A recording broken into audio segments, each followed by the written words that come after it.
Hello and welcome to the American Evolution. We're going to trace in this lecture series the development of eventually what becomes the Constitution of the United States of America.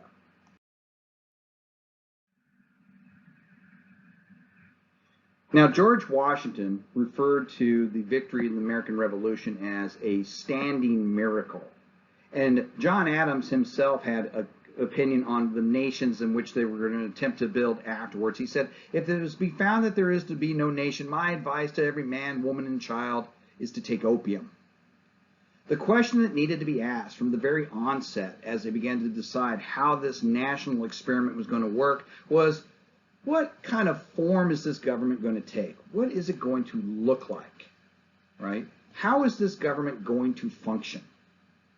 John Adams is going to help develop the Constitution of the state of Massachusetts, and he's going to write his opinions on, at least at a state level, at the smaller level, how this should operate. His pamphlet is called Thoughts on Government. It describes what they came up with here in Massachusetts, and when you look at it, it should look pretty familiar. In it, you have three branches of government: an executive, a legislative, and a judicial branch.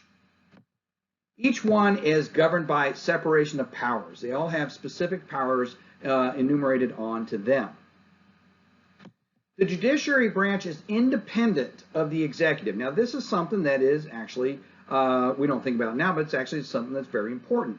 Typically, under the British system, the judiciary branch is an arm of the king, right? It's an arm of the executive. Well, not so in this case. The executive and the judiciary branches are separated out. It's an independent judiciary.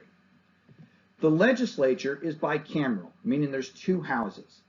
Why do they do this? Well, because here is the potential for the most corruption, at least in their opinions, because this is where the legislature is where you write the laws, right? And so now you have a checks and balance within yourself by having these two separate branches inside there, right? Now, this is great for creating the governments for the individual states. And Massachusetts realized these guys saw themselves as little tiny nations, little nation states that were going to combine together in a confederation, right? Could this be done on a national level, though? Could this be done on a larger scale? And to that, well, John Adams probably would have said, probably not. When you take a look at what they had to go upon, the examples they had to draw upon, they're trying to create a republic.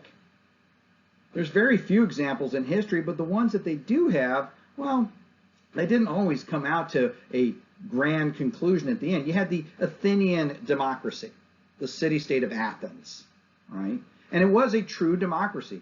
Every year, every Athenian citizen's name was put into a bucket, and each of the 10 districts would draw 50 names out. And that was your assembly for that year, 500, your council of 500. True democracy. Everybody could expect at least once, perhaps twice in their lifetime, to serve on this assembly. But, you know, the Athenian city-state didn't last. Your next example, of course, is the Roman Republic. Matter of fact, we'll even borrow some a lot of terminology from there, hence terms like the Senate, right? And the Roman Republic was effective insofar as it didn't have a powerful executive. Once you have a powerful executive, though, they could begin to influence that Senate. We see the first example of this when Julius Caesar crossed the Rubicon, and effectively the Roman Republic at that point transitions into what becomes known as the Roman Empire, with some fits and spurts. Right? This is what these men had to draw upon. And now they're trying to create a republic based on these Lockean ideas of natural rights and natural law. What they come up with in this first iteration bears very little resemblance to what John Adams suggested.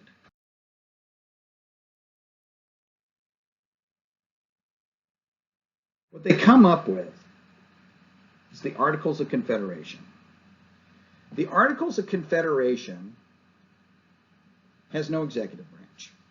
Why would they do that? Well, it comes down to what they were fearing the most. Now, they feared tyranny from above, right? They didn't want to have a powerful executive that might eventually be able to lord over or overpower the legislative branch. They didn't want another George III or another Julius Caesar. So how do they make sure that doesn't happen? Well, we simply just won't have an executive branch. So, no executive branch. And since the judiciary was often seen as an extension of the executive itself, it's going to have no judiciary branch either. What you're left with is a very weak, single-body legislative branch. Each one of these states, like I said, remember, they see themselves as little individual nation states, right, have a single vote. And it makes sense, right, from this point of view, right? You know, you take a look at this of the United States under the Articles of Confederation, you take a look at it in the same light as you would, say, the United Nations, right? The big old United States has one vote in the General Assembly, just like little old Luxembourg. Each state having an equal share of the power, okay? They have no power to tax. And because they have no power to tax, they have no power to enforce, well, anything.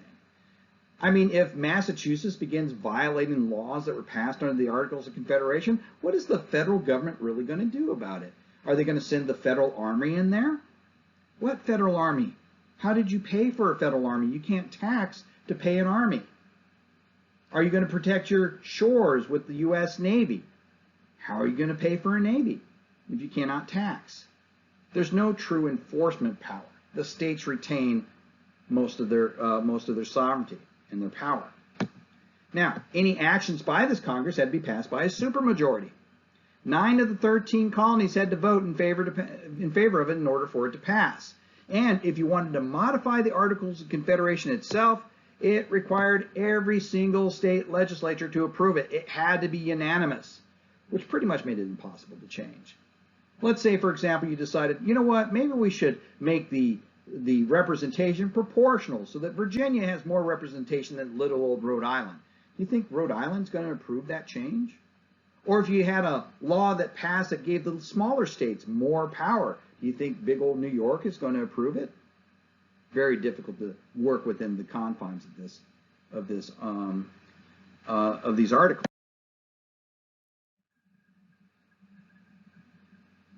And this last little bit really takes the power out of this document. Article 2 of the Articles of Confederation states that each state retains its sovereignty, freedom, and independence, and every power, jurisdiction, and right which is not by this Confederation expressly delegated to the United States and Congress assembled.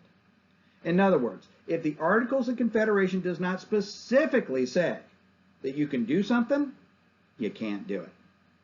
If it doesn't specifically give you permission, it's off limits. It doesn't say you can tax, so you can't.